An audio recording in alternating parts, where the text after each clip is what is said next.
ఒక కస్టమర్ అడిగారు, ఆవిడ డే క్రీమ్లో SPF 30 ఉందంట, ఆవిడ రాసుకునే సన్ స్క్రీన్లో SPF 50 ఉంది, మరి నేను రాసుకునే కాంపాక్ట్లో కూడా SPF 50 ఉంది, అంటే నేను టోటల్ SPF 130 యూస్ చేస్తున్నానా అని అడిగారు.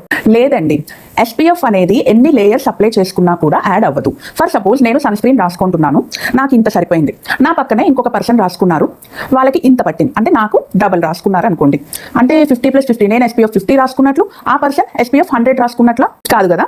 సో ఎన్ని లేయర్స్ రాసుకున్నా SPF యాడ్ అవ్వదు. ఇంకొక పాయింట్ ఏంటంటే, మనం డే క్రీమ్ రాసుకున్నా, ఫౌండేషన్ రాసినా, కాంపాక్ట్ రాసుకున్నా ఎంత రాసుకుంటాం? ఇంత రాసుకుంటాం.